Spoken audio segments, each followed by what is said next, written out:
Today, I do my best to answer the age-old question, does a high FOV or field of view make you lose aim assist? YouTube, what is going on? It is your favorite FPS player on controller here, Above Average Cody, here to attempt to answer the age-old question, does a higher field of view make you lose aim assist, basically? There's the rumor that on 120 FOV, which most keyboard and mouse players play at, it makes us controller players completely lose aim assist, and that's why you see the pros play on like 100, 105, maybe 110. We're going to get in and break that down today, guys. We're actually in Academy training mode, which is really the easiest place to test out really anything if you're practicing guns or anything. Obviously, on Halo Infinite here, we're going to be testing this, so we're just going to go up to a bot, and we're going to see if there is, well, of course there is aim assist because we haven't changed any settings yet. Basically, what we're going to do is a very, very simple test here. We're going to put FOV all the way down and see how the screen looks when the cursor is pulling on the enemy. And then, of course, we are going to go all the way up, and we are going to see what it looks like when it's all the way up, see if we actually lose aim assist and if it's actually broken. So here we are on the dreaded 65 FOV. And by the way, guys, I'll say what I think is going to happen. Personally, I think the answer to the question is both yes and no. So basically, FOV adjusts everything to make it look further away to show you more of the screen. It is not necessarily making things further away. It is more of just a visual illusion, if you will. So between me and him, that will be the same distance on 120 FOV or 65 FOV right here. So my thought is, I think it just scales, because if you had maximum aim assist from close range, at long range, it would be way too easy for controllers to be hitting these targets. And let's be honest here, PC players already complain about aim assist and things like that. So let's just see what it feels like on 60 FOV. Now, we get quite a bit of pull. And guys, I'm going to have to walk over the target and just look at how it kind of slows down. And it's really hard to describe and for you guys to see. That's why I'm doing my best to describe it to you, but you can't really see it. It is some serious pull on the target. Like, it is much easier, I'd say, to hit bullets because there's just not as much room. Now, of course, the downsides with FOV, guys, I did an entire video on it. It feels like you're running slow. It looks like you're going nowhere, but you are, in fact, running the same speed. It's just an illusion. And actually, no aim assist with the snipe. At least it doesn't feel it. You feel it way more with the BR. So a little bit of drag, not a ton here. It's pretty balanced, actually. So let's put it on 120 FOV. And let's see what we feel now. And this is going to make our eyes hurt realistically, because look at that now.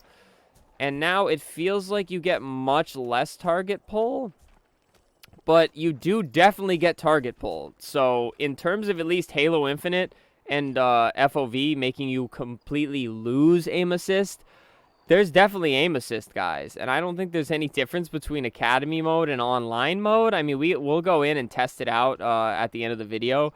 But there it is, guys. You still have aim assist. Now, the amount of aim assist you have is obviously less. But again, I think it's technically the same amount of aim assist. It's just scaled. Because again, if things looked this far away and you had the same amount of target pull that you have with 60 FOV, guys, it would be way too easy. So you would get all the perks of the maximum FOV. You can see the entire like screen, if you will. And you'd still be getting the same aim assist a 65 FOV person would be getting. But again, you definitely are still getting aim assist, so it does not break it. That is a myth, at least in terms of Halo Infinite.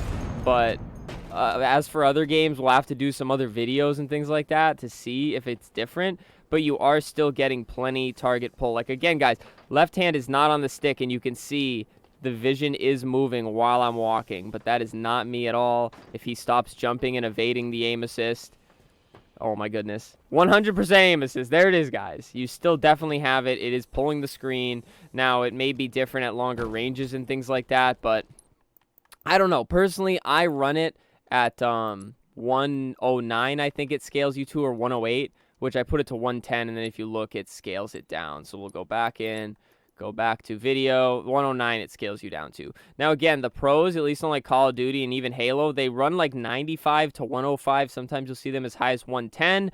I don't know if they do it because it's just like the happy medium where you see a lot of the screen while also getting as much aim assist as you can. But again, I think the more aim assist thing is just a rumor, and that's how I felt even before we tested this out, because I always feel like I have aim assist. Granted, it's wonky on this game sometimes, but that might be on purpose. But again, I think you have the same amount of aim assist no matter what. It just feels different because the target is closer or further away. Now, not literally. This guy is the same distance away. The map doesn't change, guys. But on different FOV, he looks much closer. Like, take this sign, for example. So take this in at 110 FOV, right? That's what it looks like.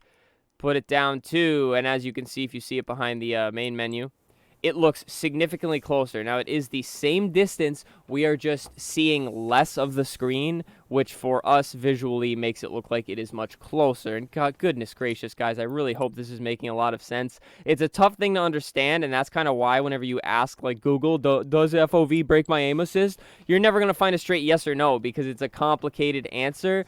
And I guess it's not so much a complicated answer. It's just a hard thing to understand with FOV. And that's what I'm here, guys. I'm just trying to help you guys understand it a little better. Hopefully, I explained it pretty good. Let's get into a regular pubs match, and let's see how the aim assist looks. Alrighty, guys. We're just going to load into a quick play right here, and we're just going to run up to an enemy like an absolute bot, and we're going to see if we can feel the target pull. And it should be exactly the same as what we just did.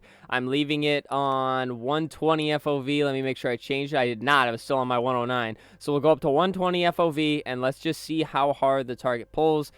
And we are definitely getting pull. Like, I'm strafing with him, and the cursor wants to stay over the target, guys. So I would say the tutorial or the academy mode does work exactly the same as pubs, which is exactly as I expected, honestly. So I'd say the FOV completely, maybe it breaks it in terms of it doesn't feel like you're getting as much, but as you can see, like, it very much wants to stick to the target here. So that does it, guys. I would say FOV does not break your aim assist. Again, it may feel lesser because of the target being further away, but in terms of scaling with the target being further away as opposed to right in your face, it just feels like you have less aim assist. But again, I mean, form your own opinion, guys. Go in, do the same exact test. And again, this goes for Halo Infinite. I'm sure other games could scale the aim assist differently for controllers, but this is Halo Infinite. I'm on controller. I'm on my Xbox Elite, guys. I love the controller. Done a ton of videos on it, and it's a great controller. So there you go. My summary is yes and no. Yes, it breaks aim assist in terms of you're going to feel like you're getting less target pull, but that is just the things being scaled further away. And I also say no because you are still getting aim assist. So if anybody says you don't get any aim assist on 120, they're lying. They are lying. Now, this game is very weird, but a lot of the pros have already said they don't feel any difference to aim assist on 120. I can tell you as well, being all the way up on 110, I don't really feel a difference either. And the main reason I like the higher FOV on this game is actually the cursor. The cursor circle gets smaller on bigger FOV because the target reticle scales when it's further away. So you actually get a smaller target, and for me, it just feels like that's easier to hit. But I don't like 120 all the way because then when I go back to Call of Duty where I play 105, it feels like things are way too close in my face, and it makes me nauseous. So I leave it on 110. And guys, that's enough talking. I think I explained basically literally everything I possibly could. If you have any more questions, feel free to ask down below. I hope I did a good enough job explaining it, guys. But that does it for this video. Plenty more to come. Thank you so much for watching. You guys are awesome. Stay happy, stay healthy, and stay tuned for the next video.